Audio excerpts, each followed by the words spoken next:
غزہ میں اسرائیلی فوجیوں کی بڑھتی ہلاکتوں پر اسرائیلی فوج کے اندر بغاوت جنم لینے لگی۔ اسرائیلی فوج حماس کے جنگجوؤں کے خلاف لڑنے سے کترانے لگی۔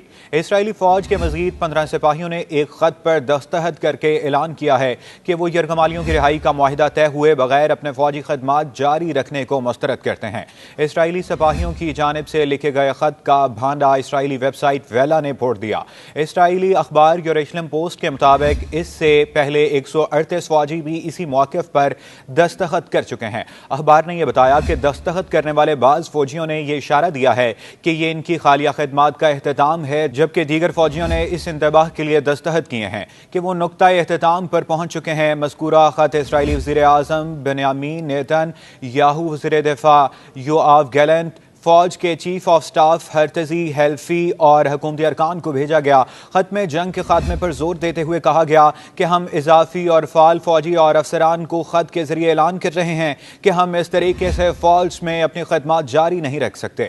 غزہ کی جنگ میں ہمارے یرغمال بھائیوں اور بہنوں کے لیے موت کا فیصلہ سنا رہی ہے۔ ادھر غزہ پٹی پر صہیونی حکومت کے مسلسل حملوں کے باوجود فلسطینی مجاہد صہیونیوں پر مسلسل حملے کر رہے ہیں اور غازب فوج کو بھاری نقصان پہنچا رہے ہیں۔ عزیز الدین القاسم بریگیڈ نے جبالیہ کے تل الزعتر محلے میں صہیونی فوج کے ایک مرکاوا ٹینک کو ایک طاقتور بم سے تباہ کرنے کی ویڈیو جاری کی ہے۔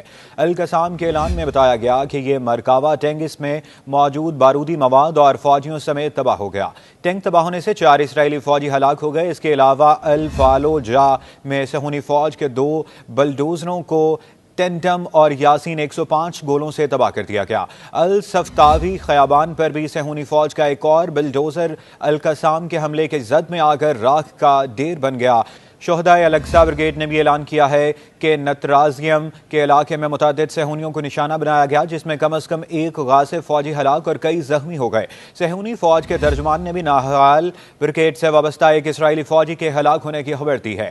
صہیونی فوج کے مطابق 7 اکتوبر 2023 سے لے کر اب تک 5,500 افسر اور عام فوجی زخمی اور معذور ہو چکے ہیں، جن میں سے 748 کی حالت تشویشناک ہے۔ باخبر ذرائع کا کہنا ہے کہ صہیونی فوج اپنے فوجیوں کی ہلاکتوں، زخمی اور معذور ہونے والوں کی حقیقی تعداد کو چھپائے ہوئے ہے۔ دوسری جانب روس کی سرکاری خبر رساں ایجنسی RIA نووستی نے ایک سفارتی ذریعے کے حوالے سے اطلاع دی ہے کہ حماس ایک سینئر رکن موسیٰ ابو مرزوق ایک طے شدہ دورے پر ماسکو پہنچے ہیں۔ RIA نے مزید تفصیلات فراہم کیے بغیر کہا کہ حماس کے سیاسی بیورو کے رکن ابو مرزوق روسی حکام کے ساتھ کئی ملاقاتیں کرنے کا ارادہ رکھتے ہیں۔ روس کے اسرائیل، ایران، لبنان، فلسطینی اتھارٹی اور حماس سمیت مشرق وسطیٰ کے تمام اہم فریقوں سے تعلقات ہیں۔ ماسکو نے بارہا مشرق وسطیٰ کے موجود بحران کا الزام امریکی سفارتکاری نظام پر عائد کیا ہے اور اسرائیلی حماس جنگ بندی اور پرامن حل کی تلاش کے لیے مذاکرات کی بحالی پر زور دیا ہے۔ یوٹیوب پر گوگلی نیوز دیکھنے کے لیے youtube.com کی سرچ بار میں گوگلی نیوز TV ٹائپ کریں۔ گوگلی نیوز کے پیج پر سرخ رنگ کے سبسکرپشن والے بٹن پر کلک کرنا نہ بھولیے۔ یوٹیوب پیج پر اپلوڈ ہونے والی ویڈیوز سے باخبر رہنے کے لیے بیل آئیکن پر کلک کیجیے۔ آپ کو ہر نئی ویڈیو کے بارے میں نوٹیفیکیشن موصول ہو جائے گا۔